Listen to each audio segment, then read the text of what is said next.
Yes please, know talking. जैसे हमने कल वाली क्लास में देखा था कि जो एपिडेमिक्स एंडेमिक्स जो डिजीज के टाइप्स थे उसमें हमने डिस्कस किया था कि एक एपिडेमियोलॉजिकल ट्रायड होता है ना। तो उस समय मैंने आपको बताया था कि व्हाट इज एपिडेमियोलॉजी, इसको हम एक सेपरेट चैप्टर में स्टडी करेंगे। तो वो चैप्टर हम आज स्टडी करने वाले हैं, व्हाट आर एपिडेमियोलॉजिकल कॉन्सेप्ट्स। ठीक है, तो इसमें define epidemiology, what is epidemiology, what are epidemiological concept, किसी भी टाइप का क्वेश्चन आ सकता है। ठीक है, तो बिल्कुल सिंपल है। एपिडेमियोलॉजी क्या है? एपिडेमियोलॉजी एक्चुअली जो एपिडेमिक्स की स्टडी है उसी को ही हम एपिडेमियोलॉजी कहते हैं। लॉजी शब्द का मतलब होता है स्टडी। जैसे आप लोग जानते हैं जैसे साइकोलॉजी, बायोलॉजी, ठीक है, तो ये लॉजी जहाँ लग गया इसका मतलब वो एक साइंटिफिक स्टडी है। इन the same way epidemiology means study of epidemics, महामारी विज्ञान इसको हिंदी में कहते हैं। ठीक है, तो इसके अंतर्गत क्या क्या होता है वो हम स्टडी करेंगे। Epidemiological is defined as the study of distribution and determinants of health related states और events in a specified population and the application of this study to control the health problems और diseases. Clear? तो इसमें mainly दो बातें बताई गई हैं कि जो भी हेल्थ रिलेटेड इवेंट्स कम्युनिटी में होती हैं, और यहाँ पर ये समझने वाली बात है कि यहाँ हम डिस्कस कम्युनिटी का ही कर रहे हैं। हॉस्पिटल में कोई प्रॉब्लम हो रही है, डिजीज हो रही है, ट्रीटमेंट हो रहा है, उसका एपिडेमियोलॉजी से कोई लेना देना नहीं है। जब हम पॉपुलेशंस मतलब कम्युनिटी में हेल्थ रिलेटेड इवेंट्स, डिसऑर्डर्स, उनकी स्टडी करेंगे तो उसको हम क्या कहेंगे? एपिडेमियोलॉजी। एंड सिर्फ इसी को ही नहीं कहेंगे, ये जो हमने स्टडी की उसका एप्लीकेशन, इम्प्लीमेंटेशन, उस नॉलेज का यूज करेंगे हम इन हेल्थ प्रॉब्लम्स को क्या करने के लिए? कंट्रोल करने के लिए। तब हमारी एपिडेमियोलॉजी कंप्लीट होती है। ठीक है ना? तो सिंपल है, महामारी विज्ञान वो विज्ञान है जिसमें हम कम्युनिटी में होने वाली कोई भी हेल्थ से संबंधित घटनाओं की स्टडी करेंगे, डिस्ट्रीब्यूशन और जो डिटर्मिनेंट्स हैं हेल्थ के उनकी स्टडी करेंगे, और जो भी ये नॉलेज हमें प्राप्त होगी स्टडी से उसका हम यूज़ करेंगे कम्युनिटी में, वो घटनाएं स्प्रेड ना हो, फैले नहीं, प्रिवेंट कर सके हम डिजीज को। तो यही एपिडेमियोलॉजी है। ठीक है, आगे देखते हैं। एपिडेमियोलॉजी में इंक्लूड किया जाता है हेल्थ सर्विसेज को भी, जो पॉपुलेशन के द्वारा यूज़ की जाती हैं। जैसे हमने कल भी स्टडी किया था क्लास में कि जो भी हेल्थ सर्विसेज अवेलेबल हैं उनको जनता कितना यूज कर पा रही है, वो भी हमारी कम्युनिटी हेल्थ का ही एक पार्ट है। तो यहाँ पर एपिडेमियोलॉजी में भी ये चीज़ इंक्लूड की जाती है कि अवेलेबल हेल्थ सर्विसेज का यूटिलाइजेशन कितना हो रहा है। ठीक है, epidemiology like public health itself is often more concern with wellbeing of the society as a whole than with the wellbeing of individual. ठीक है, तो अभी तक जो हमने एपिडेमियोलॉजी के बारे में पढ़ा उससे ये क्लियर है कि एपिडेमियोलॉजी एक ब्रॉड लेवल पे काम करती है, होल कम्युनिटी के वेलबींग के लिए काम करती है, ना कि इंडिविजुअल के लिए।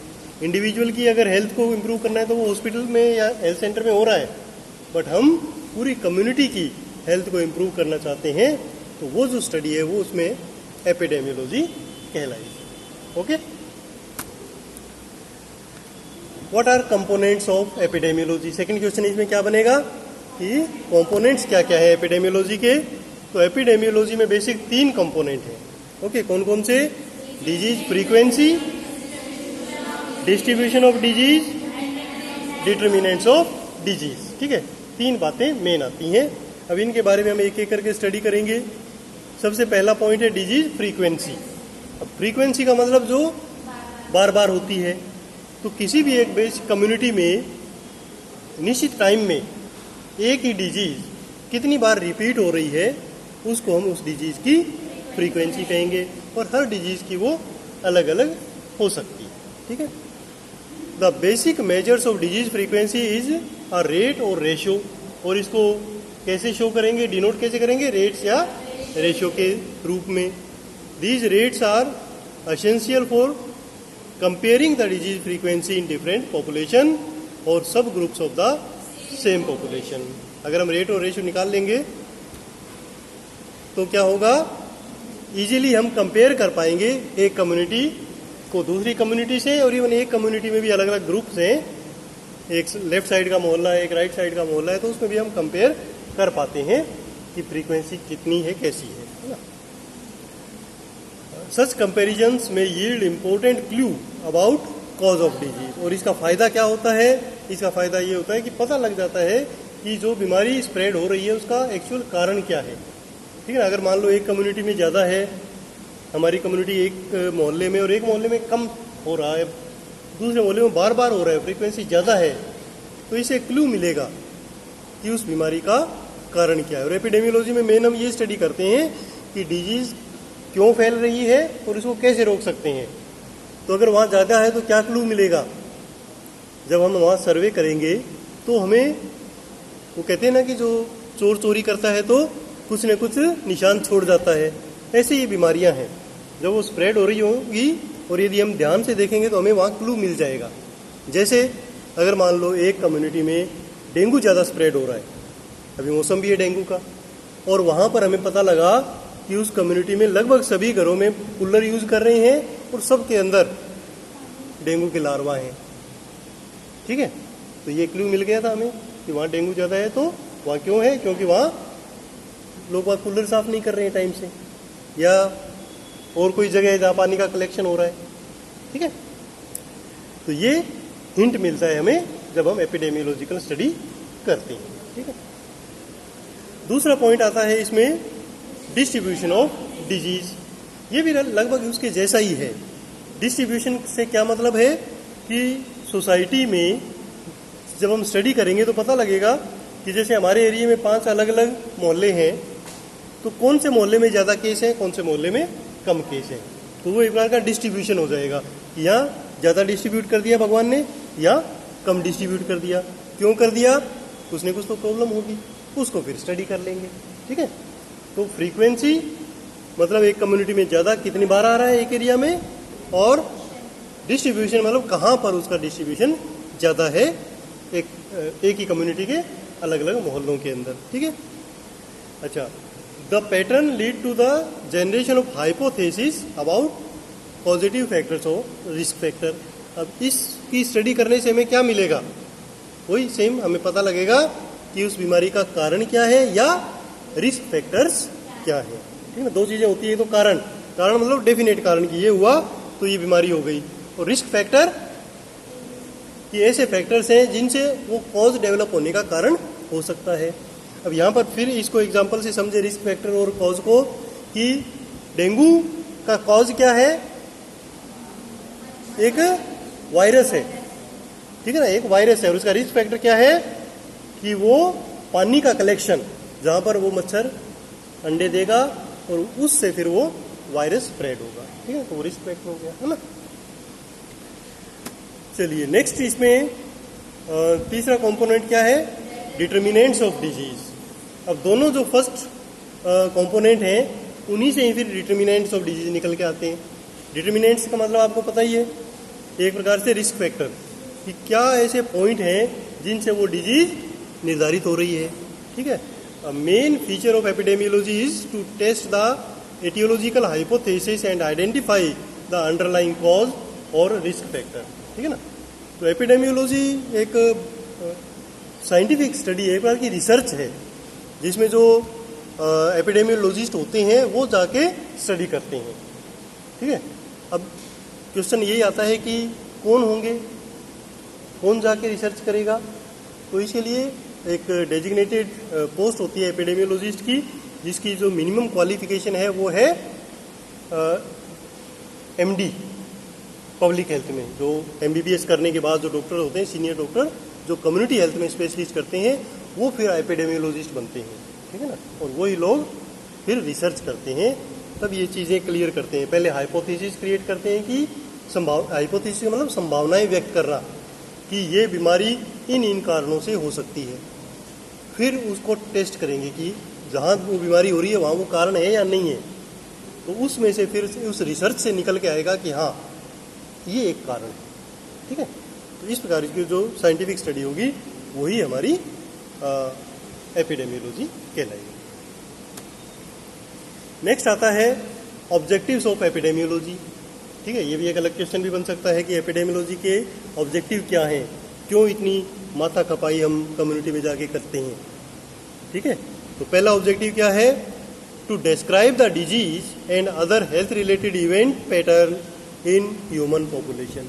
कि जो हमारी कम्युनिटी है, आबादी है, उसमें कोई भी डिजीज, कोई भी हेल्थ से संबंधित घटना हो रही है तो वो उसको डिफाइन करना कि वो कैसे हो रही है, क्या उसके लक्षण आ रहे हैं, कहाँ कहाँ वो ज़्यादा स्प्रेड हो रही है, क्या कारण हो सकते हैं, उनका पता लगाना एक हमारा मेन ऑब्जेक्टिव होता है एपिडेमियोलॉजिकल स्टडी का। दूसरा, to identify the cause of the disease and other health related events. कारण क्या है, क्यों फैल रही है, उसका पता लगाना दूसरा ऑब्जेक्टिव हो गया। Next, to provide data essential for management. अब अगर उस बीमारी का जो फैल रही है उसको अगर मैनेज करना है तो उसके लिए हमें कुछ डेटा चाहिएंगे। पहले कितने लोग बीमार हैं, कौन सी कम्युनिटी में हैं, किस टाइप के लक्षण आ रहे हैं, तो ये डाटा हमें मिलते हैं हमारी एपिडेमियोलॉजी से। तो तीसरा ऑब्जेक्टिव हो गया to provide data essential for management, evaluation and planning for the prevention, control and treatment of the disease. ठीक है, and other health related events. इन ऑब्जेक्टिव्स को लेके हम आगे चलते हैं तो हमारे पास आता है कि हम क्या ऐसे मेजरमेंट्स हैं हमारे पास जिनसे हम एपिडेमियोलॉजिकल स्टडी करते हैं। ठीक है, तो अगेन मेजरमेंट, नापने के तरीके, जिसके अंदर कुछ डाटा निकल के आएंगे, उसी से रिसर्च होगी। तो उसके लिए हमारे पास होंगे measurements of mortality, measurements of morbidity, measurements of disability, measurement of natality. ठीक है, तो ये हमने थोड़ा थोड़ा आइडिया इनका लास्ट क्लास में ले लिया था, तो अब जब पढ़ेंगे तो सारे कॉन्सेप्ट क्लियर हो जाएंगे। अच्छा, इसके बाद हमारे पास आता है टूल्स ऑफ मेजरमेंट। अब ये जो मेजरमेंट हम करेंगे मोर्टेलिटी वाले, मॉर्बिडिटी वाले, तो उसके लिए हमारे पास टूल क्या है। टूल हमारे पास है रेट, रेशो एंड प्रोपोर्शन। ठीक है, ये तीन चीजें हमारे पास आती हैं, रेट बीमारी की, रेशो और प्रोपोर्शन। ठीक है, तो ये लगभग वैसे एक दूसरे से रिलेटेड होते हैं। थोड़ा सा इनके बारे में जान लेते हैं कि रेट क्या है, रेशियो क्या है और प्रोपोर्शन क्या है। Rate measures the occurrence of a particular event, चाहे वो डिजीज हो चाहे डेथ हो, in population during a given period of time. एक निश्चित समय में, एक निश्चित आबादी में कोई भी डेथ से संबंधित घटना या कोई बीमारी से संबंधित जो घटना है वो कितनी है पर 1000, 1000 पॉपुलेशन के ऊपर, तो उसको हम क्या कहते हैं, रेट कहते हैं। ठीक है ना, 1000 पर भी इसको निकाल सकते हैं, 10,000 पर भी निकाल सकते हैं और 1 लाख पर भी निकाल सकते हैं। तो उसमें लिखना पड़ेगा पर 1000 है, पर 10,000 है या पर 1 लाख है। ठीक है, तो ये हो जाएंगी रेट्स। रेशियो क्या होंगे, रेशियो हम दो इवेंट्स के बीच में कंपैरिजन करते हैं। ठीक है, this raise to this. Okay, तो it express the relation between two random quantities. Broadly the ratio is the result of dividing one quantity by another. जैसे x डिवाइडेड बाय y, तो हमारे पास रेशियो निकलते हैं। इसके एग्जांपल है हमारे पास जैसे सेक्स रेशियो, मेल फीमेल है ना, तो total number of male divided by total number of female, तो हमारे पास रेशियो निकल आता है। डॉक्टर पॉपुलेशन रेशियो, तो ये एग्जांपल होंगे रेशियोज के। इसी से रिलेटेड एक हमारे पास टूल है प्रोपोर्शन। प्रोपोर्शन होता है कि कोई भी एक जो बड़ी आबादी है उसका एक छोटा सा पार्ट, ठीक है ना, पार्ट ऑफ ए होल, तो उसको हम कहते हैं प्रोपोर्शन। उसका एक भाग कितना है, ठीक है ना।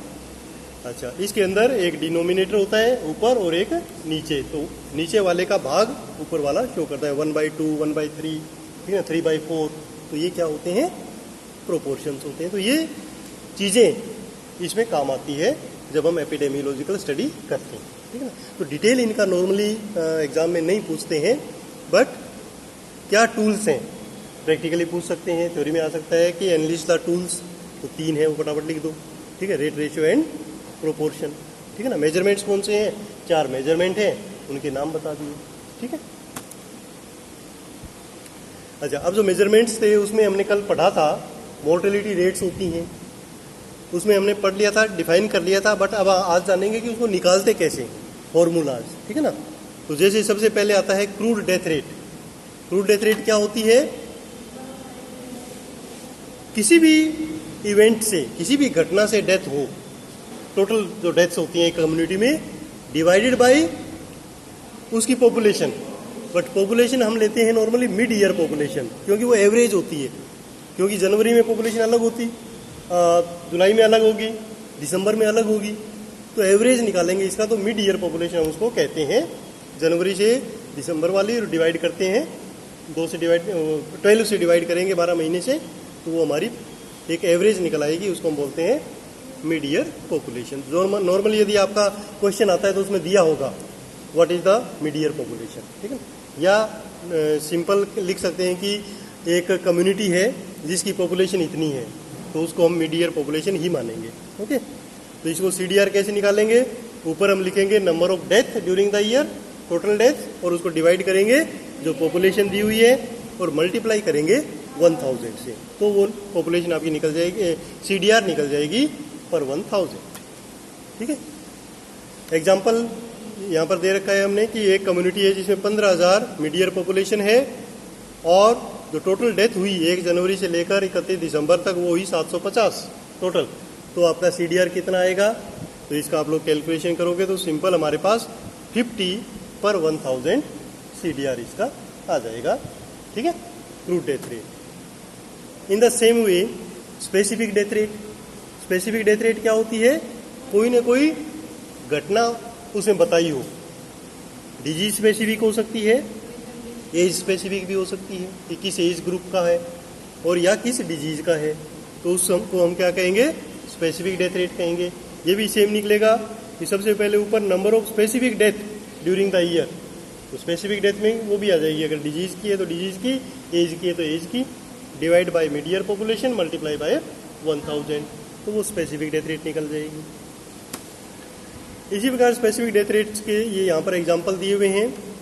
Specific death rate due to tuberculosis, तो ट्यूबरक्यूलोसिस का ऊपर निकालेंगे, नीचे मिड ईयर पॉपुलेशन देंगे। Specific death rate of males, तो मेल्स की कितनी डेथ हुई और divide by mid year population of the males, ठीक है ना, ये ध्यान रखना है, multiply 1000। In the same way specific death rate of age group, 15 से 20 साल वाले की कितनी डेथ हो रही है, तो ऊपर हम लिखेंगे कि 15 से 20 साल वालों का total number of death divide करेंगे पॉपुलेशन, टोटल नहीं, उस एज ग्रुप की, और मल्टीप्लाई बाय 1000। तो ये कुछ फॉर्मूलाज हैं, ये आप लिख के रख लेंगे, तो आपको अगर एग्जाम में आता है पूछते हैं तो आप तुरंत उसको लिख पाएंगे, ठीक है। उसके बाद आता है मोर्टेलिटी रेट्स में case fatality rate. Case fatality rate क्या होता है, फेटेलिटी, जो फेटल वर्ड है उसका मतलब क्या होता है, फेटल मीन्स डेथ, ठीक है, और केस मतलब यहां पर क्या है, पेशेंट या बीमारी। तो केस फेटेलिटी रेट का मतलब हुआ कि कोई बीमारी है वो कितनी पावरफुल है कि वो किल कर देगी, ठीक है ना, तो उसको हम कहेंगे केस फेटेलिटी रेट। ये एक बीमारी 100 लोगों में है तो कितने लोग उसे मर जाएंगे, तो उसको हम क्या कहेंगे, केस फेटेलिटी रेट, ठीक है। तो केस फेटेलिटी रेट को कैसे निकालेंगे कि number of death due to a particular disease पर 100 केसेज, ये हम 100 के हिसाब से निकालेंगे। तो total number of death due to a particular disease divided by total number of cases या patients suffering from that disease multiply by 100, तो हमारा केस फेटेलिटी रेट निकल के आ जाएगा, ठीक है। क्लियर, कोई डाउट तो नहीं है इसमें। तो केस फेटेलिटी रेट जितना ज़्यादा होगा उसका मतलब वो बीमारी उतनी ही खतरनाक होगी, और जिसका केस फेटेलिटी रेट कम होगा इसका मतलब वो बीमारी खतरनाक नहीं है, ठीक है। नेक्स्ट मोर्टेलिटी रेट में आ जाता है इन्फेंट मोर्टेलिटी रेट। ये भी काफ़ी इंपॉर्टेंट है, कई बार एग्जाम में पूछा जाता है इसके बारे में। तो इन्फेंट मोर्टेलिटी रेट क्या है, क्लियर है, इन्फेंट मतलब 1 साल तक का बच्चा। तो infant mortality rate is defined as the ratio of death of under 1 year of age, ठीक है, divided by total number of live birth during the year, उस साल में कितने बच्चों ने जन्म लिया था, और मल्टीप्लाई कर देंगे 1000 से, तो आपका क्या निकल के आ जाएगा, इन्फेंट मोर्टेलिटी रेट। सिंपल, इसको हम IMR कहेंगे शॉर्ट फॉर्म में। In the same way maternal mortality rate, maternal mortality rate को क्या होती है कि जो मदर्स हैं, even expecting mothers during pregnancy, है ना, वो भी इसमें शामिल होती हैं। तो number of deaths of mother due to pregnancy related cause, pregnancy से संबंधित अगर कॉज है, उनकी डेथ हुई है, उनको हम काउंट करेंगे और डिवाइड करेंगे total number of live birth during the year.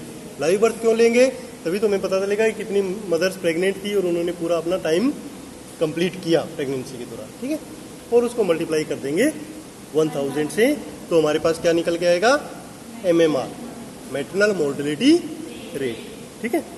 अच्छा, यहाँ पर आप लोग कंफ्यूज नहीं होना, MMR जो शब्द है वो हमारे हेल्थ में 2 जगह यूज होता है, ठीक है। एक MMR का मतलब है मैटरनल मोर्टेलिटी रेट, और दूसरी MMR का क्या मतलब है, इससे पूछो, MMR का क्या मतलब है, MMR का मतलब, हाँ, और दूसरे MMR का मतलब कौन बताएगा, हाथ खड़े करो, नहीं आइडिया। एक इंजेक्शन का नाम है MMR, ठीक है ना, जो लगता है 1.5 साल पे बच्चों के, ठीक है। हाँ, मम्स, मीजल्स, रूबेला, इनका कॉम्बिनेशन है, एक वैक्सीन लगेगी, ठीक है ना। तो MMR क्या है, तो आप अगर क्वेश्चन आता है एग्जाम में तो आप बता सकते हैं कि मैडम एक ये MMR एक डिजीज मैटरनल मोर्टेलिटी रेट भी है और एक वैक्सीन भी है, ठीक है ना। ओके, नेक्स्ट आता है मोर्बिडिटी रेट्स। अब मोर्बिडिटी रेट्स भी हमने कल डिस्कस की थी। इंसिडेंस रेट होती है और प्रिवेलेंस रेट होती है। अब इसको निकालेंगे कैसे।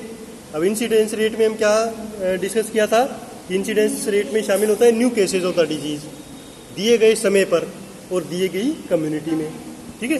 तो इसमें क्या आता है, इंसिडेंस रेट निकालेंगे, number of new cases of a disease during the given period divided by population at risk during that period. अब पॉपुलेशन ऑफ रिस्क की कौन सी होगी, जितनी भी पॉपुलेशन है वो सब एट रिस्क है, ठीक है ना। तो जितनी मीडियर पॉपुलेशन को ये मान के चलेंगे, ठीक है ना। तो जो भी पॉपुलेशन वहाँ पर रह रही है वो सारी उस डिजीज के प्रति एट रिस्क होती है, ठीक है ना। तो ये उस बीमारी का क्या हो जाएगा, इंसिडेंस हो जाएगा, ठीक है ना, डिवाइडेड बाय 1000। अच्छा, प्रिवेलेंस में क्या होगा, प्रिवेलेंस भी दिए गए समय पर टोटल नंबर ऑफ केस, तो सेम वो निकालेंगे कि all the cases old and new of the disease during given period of time, और इसको डिवाइड कर देंगे population at risk multiply by 1000, ठीक है ना।